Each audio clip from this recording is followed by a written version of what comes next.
Hi అండి, అందరికీ నమస్కారం. ఇవాళ నేను చదవబోయే కథ పిచ్చి మొదరహ. శివరామ వాళ్ళ అబ్బాయి సురేష్కి ఇవాళ పెళ్లి చూపులు. పిల్ల స్నేహ ఇంటికి వెళ్ళారు పెళ్లి చూపులకి. శివరాము, నీ పేరేమిటమ్మా అనగానే సోఫాలో కూర్చున్న స్నేహ లేచి కిటికీ దగ్గరికి వెళ్ళి బయటకు చూస్తూ ఒక నిట్టూర్పు విడిచి స్నేహ అంది. అది ఇక్కడే సోఫాలో కూర్చొని చెప్పొచ్చుగా అన్నాడు శివరాం. ఎఫెక్ట్ కోసం కిటికీ దగ్గరికి వెళ్ళాను అంది స్నేహ సిగ్గుతో.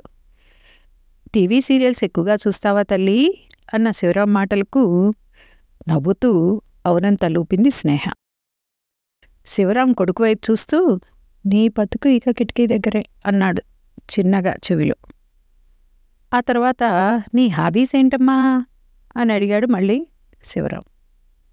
స్నేహ వేరే కిటికీ వైపు వెళ్ళి కనుగుడ్లు సాగతీసి watching TV, net surfing, shopping అన్నది. మిగతా సమయంలో ఏం చేస్తావు అన్న మాటకు యూట్యూబ్ చూసి వంటలు చేస్తానంది. అవి తినబుల్లా పారేబుల్లా అన్న శివరాం మాటలకు స్నేహ నాన్న అచ్యుతరావు బావగారు భలే కామెడీగా మాట్లాడతారు, తినబుల్గానే చేస్తుంది మా అమ్మాయి అన్నాడు నవ్వుతూ. మొత్తం సీరియల్ బ్యాచ్లాగా ఉన్నారు అనుకొని ఇక లాభం లేదని శివరాము నేరాలు ఘోరాలు చదువుతున్న నూతన్ ప్రసాద్లాగా నేను ఏదైనా మొహం మీద చెప్పే అలవాటు నాకు. మాకు ఈ సంబంధం నచ్చలేదని చెప్పడానికి ఏమాత్రం భయపడకుండా నా పీక నొక్కుకొని మరీ ఒక్కాడిస్తున్నా ఉంటాం అని చెప్పేసి అందరినీ తీసుకొని బయటపడ్డాడు. దారిలో కొడుకు సురేష్, డాడీ నాకు అమ్మాయి నచ్చింది, అంత తొందరపడి కోర్టులో తీర్పు చెప్పినట్లు మాకు నచ్చలేదు అని చెప్పకపోతే అన్నాడు. దానికి శివరాము, మీ అమ్మ సీరియల్స్ పిచ్చికే తట్టుకోలేక చూస్తున్నాం, ఇప్పుడు వచ్చే పిల్లకు ఈ పిచ్చి ఉంటే నీ మొహాన కూడి వేస్తుందని నాకు నమ్మకం లేదురా అన్నాడు శివరాం. కోర్టులో జడ్జి కాదు గాని ప్రతి దానికి ఇంతో వస్తున్నానురా. మొన్న అంతే, ఒక అమ్మాయిని పెళ్లి చూపుల్లో నీ డ్రెస్సు బాగలేదు, ఈ డ్రెస్సులు ఇలా ఉంటే మగపిల్లలు గోల్ చేయకేం చేస్తారు అని ఆ పిల్లకి క్లాస్ తీశారా. నేను అప్పటికీ ఊరుకుంటారని మీ నాన్న చెవిలో ఆర్డర్ ఆర్డర్ అన్నా. అప్పటికి ఆగారు. పెళ్ళికి వెళ్తూ పిల్లిని సంక పెట్టుకొని వెళ్తున్నట్టుగా ఉంటుంది ఈయనతో. ఆయన్ని తీసుకెళ్ళొద్దురా అంటే నువ్వు వినవు. ఆయన బాగా తీర్పు చెప్తాడని డాడీ రావాలంటావు. ఈసారి నన్ను పిలవకుండా మీరిద్దరు వెళ్ళండి పెళ్లి చూపులకు, నేను మటుకు రాను అంది కోపంగా నాంచారు.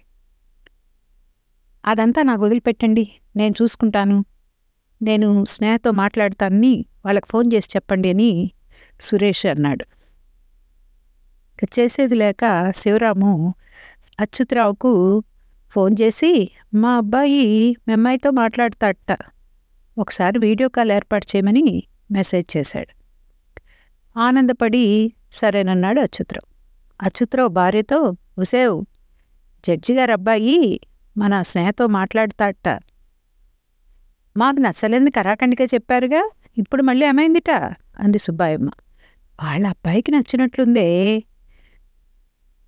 స్నేహ జడ్జి గారి సంబంధం కుదరటం మాట్లా అన్నాడు అచ్యుతరావు. పెళ్లి కొడుకు నచ్చితే చాలు, ఆయన మనకు ముఖ్యం కాదు, అయినా ఆ అబ్బాయి వీళ్ళ దగ్గర ఉండడు కాబట్టి మనకు బాధ లేదులే అంది సుబ్బాయమ్మ. సరే, నువ్వు ఈవినింగ్ బాగా రెడీ అయ్యి ఆ వీడియో కాల్లో ఆ అబ్బాయితో నింపాదిగా మాట్లాడు, లేచి మళ్ళీ కిటికీ దగ్గరికి వెళ్లకుండా ఆ కిటికీ దగ్గరే నీ కుర్చీ వేస్తాను, మంచి సంబంధం, వదులుకోవద్దు తల్లి, సరేనా అన్నాడు స్నేహ వైపు చూస్తూ అచ్యుతరావు. సరేనని తల ఊపింది స్నేహ. ఆ రోజు సాయంత్రం సురేష్తో వీడియో కాల్లో చాలా చక్కగా మాట్లాడింది. మధ్యలో సురేష్, నీకు సీరియల్స్ ఇష్టమా అని అడిగాడు. పెద్దగా ఇష్టం లేదు, ఏవో 1-2 సీరియల్స్ నా చిన్నప్పటి నుంచి వస్తుంటే అలవాటుగా చూస్తాను, అంతేకాని అంత పిచ్చేం లేదులే అంది నవ్వుతూ స్నేహ. సురేష్ స్నేహల పెళ్లి బాగా జరిగింది. స్నేహ అత్తవారింటికి వచ్చింది. సాయంత్రం అత్తాకోడలు కలిసి సీరియల్ చూస్తూ కూర్చున్నారు. బయట నుండి వచ్చిన శివరాము భార్యతో కాఫీ ఇవ్వు అన్నాడు. నన్ను అడిగితే కొడతా అంది నాంచారు. సే, కాఫీ అడిగితే కొడతానంటావేంటే కోపంగా అన్న శివరాంతో, మామయ్య గారు అది సీరియల్ పేరు అంది స్నేహ. సీరియల్ పేరా? ఇవ్వకపోతే చంపుతా అనే సీరియల్ ఏమీ లేదా తల్లి అన్నాడు శివరాం నవ్వుతూ. ఇంకా ఎవరు ఆ సీరియల్ తీయలేదని కాపీ ఇచ్చింది శివరాంకు స్నేహ. తర్వాత పైకి వెళ్ళి తమ రూంలో ఉన్న టీవీలో సీరియల్ చూస్తూ కూర్చుంది స్నేహ. బయట నుండి వచ్చిన సురేష్ పైకి వెళ్తే స్నేహ సీరియల్ చూస్తూ ఉంది. ఏంటి బేబీ, పెద్దగా అలవాట్లేదన్నావు, చూస్తున్నావుగా సీరియల్ అన్నాడు సురేష్ ప్రేమగా. జస్ట్ 6 నుండి 9 వరకు వచ్చే సీరియల్స్ మాత్రమే చూస్తాను, 3 గంటలేగా చూసేది అని ముద్దుగా అనేసరికి సరే చూడు అని చెప్పి తను ల్యాప్టాప్ పెట్టుకుని ఆఫీస్ వర్క్ చేసుకున్నాడు సురేష్. స్నేహ సురేష్లు కొత్త కాపురం హైదరాబాద్లో పెట్టారు. స్నేహ సీరియల్స్ చూడటం మానలేదు. సురేష్ సర్దుకొని ఆ టైంలో తన పని చూసుకుంటున్నాడు. పండక్కి ఇంటికి వచ్చారు కొత్త దంపతులు. పండగ రోజు కూడా స్పెషల్ ప్రోగ్రామ్స్ ఉంటే అత్తాకోడలు కూర్చొని చూస్తున్నారు. మాటల మధ్యలో మీరు చూసే సీరియల్స్ కన్నా నేను చూసే సీరియల్స్ చాలా బాగుంటాయి అంది స్నేహ. నా సీరియల్స్ అంత మాట అంటావా అని కోపం వచ్చింది నాంచారికి. ఇద్దరూ కోపంతో వంట చేయకుండా కూర్చున్నారు. సురేషు తలబాదుకొని బయట హోటల్ నుండి ఆ పూటకి ఆర్డర్ పెట్టి మీల్స్ తెప్పించాడు. నే చెప్తే విన్నావా? ఆ పిల్లకి సీరియల్ పిచ్చి, వద్దురా అంటే విన్నావా? ఏడు అన్నాడు కోపంగా శివరాం. అందరికీ తీర్పులు ఇవ్వటం కాదు, సీరియల్స్ తీయకుండా ఒక చట్టం తీసుకురా నాన్న, మనలాంటి వాళ్ళని కాపాడిన వాడి అవుతావు అంటూ విసుగ్గా శివరాంతో అన్నాడు సురేష్. అవునరా, నేనెప్పుడో ఈ చట్టం చేయడానికి ప్రయత్నం చేస్తుంటే మహిళా సంఘాలు గోల్ చేస్తున్నాయి. మేం పనంతా చేసి కాసేపు సీరియల్ చూస్తే ఏమవుతుంది అనే వాదన లేవదీశారు. వాళ్ళు పనంతా చేసుకుని సీరియల్స్ చూస్తున్నారు. ఈ అప్పర్ మిడిల్ క్లాసు వాళ్లేరా దారుణంగా ఉన్నారు. ఈ సీరియల్స్ పిచ్చిలో ఇంట్లో పనులు కూడా చేయట్లేదురా అన్నాడు శివరాము చాలా బాధగా. మరీ సీరియల్లో వాళ్ళని ఇమిటేట్ చేసి మాట్లాడటం. మీ అమ్మ అయితే ఫుల్ మేకప్ వేసుకుని సొమ్ములేసుకుని సీరియల్ చూస్తున్నది అన్నాడు ఆశ్చర్యంగా శివరాం. స్నేహ అంతే నాన్న, సీరియల్లో హీరోయిన్ వడ్రాణం పెట్టుకుందిట, తనకు చేయించమని గోల్ చేయిస్తుంటే దానికోసం నేను లోన్ పెట్టానని నవ్వలేక ఏడుస్తూ అన్నాడు సురేష్. సీరియల్స్ ఆపివేసే ప్రసక్తి లేదు కాబట్టి శివరాము సురేష్ కూడా తగాదులవ్వకుండా భార్యల పక్కన కూర్చొని సీరియల్స్ చూడటం అలవాటు చేసుకున్నారు. ఇప్పుడు సురేషు శివరాముల ప్రవర్తనలో కూడా చాలా మార్పు వచ్చింది.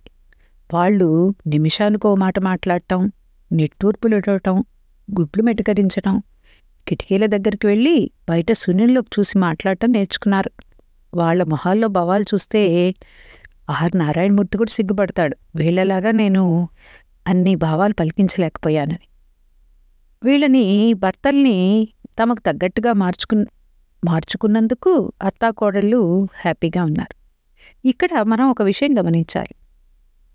భర్తలు భార్యలు చూసే సీరియల్స్ మాత్రమే చూడాలి, మధ్యలో ఛానల్స్ మార్చకూడదు. అందరూ పండగల్లో కలుసుకున్నప్పుడు ఎవరి సీరియల్స్ను వారు గౌరవించుకోవాలి. ఎదుటి వాళ్ళ సీరియల్స్ను గౌరవపరచకూడదనే నియమాన్ని పెట్టుకున్నారు, ఇంట్లో గొడవలు జరగకుండా. రిటైర్ అయ్యి ఖాళీగా ఉండటం వల్ల ఇప్పుడు అందరిలో ఎక్కువగా సీరియల్స్ చూస్తుంది శివరాం. ఫ్రెండ్స్ దగ్గర ఆరుపైన దీపం సీరియల్ గురించి తెగ మాట్లాడుతున్నాడు ఈ మధ్య. మరీ ఎక్కువగా తలకాయ తిప్పుతుంటే శివరాం ఫ్రెండ్స్ అంతలా తలతిప్పుతున్నావు, పిఎస్సిడి సోకిందా అని అడిగితే లేదని నిట్టూర్చాడు శివరాం. ఫ్రెండ్స్ నాంచారికి శివరాంను డాక్టర్ని చూపించమని సలహా ఇచ్చారు. ఈ పిఎస్డి వల్ల ఐ డాక్టర్సు, ఈఎన్టీ డాక్టర్సు బాగా ధనవంతులు అవుతున్నారు. ఎక్కువ పేషెంట్లు రావటం వల్ల సంబరాలు కూడా జరుపుకుంటున్నారు. వీళ్లతో పాటు కొత్తగా సైకాలజిస్టులు కూడా బాగుపడ్డారండోయ్. అసలు పిఎస్డి అని ఏంటని అడుగుతారా? పిచ్చి సీరియల్స్ చూసే డిసీజు అని తెలుగులో చెప్పచ్చు దీనికి అర్థం. అయ్యో నా మతిమండ, చూడకపోతే చస్తావు, కొత్త సీరియల్ స్టార్ట్ అవుతుంది, చూడాలి, తర్వాత ఈయన సంగతి చూడాలనుకుంటూ టీవీ ఆన్ చేసింది నాంచారి. ఆ తర్వాత పక్కకు చూస్తే ఓవర్ ఎక్స్ప్రెషన్స్తో శివరాము కొత్త సీరియల్స్ చూడటం చూసి ఇంతగా సహకరిస్తున్న భర్తను ఎంతో ప్రేమగా చూసింది నాంచారి. విన్నందుకు ధన్యవాదాలు.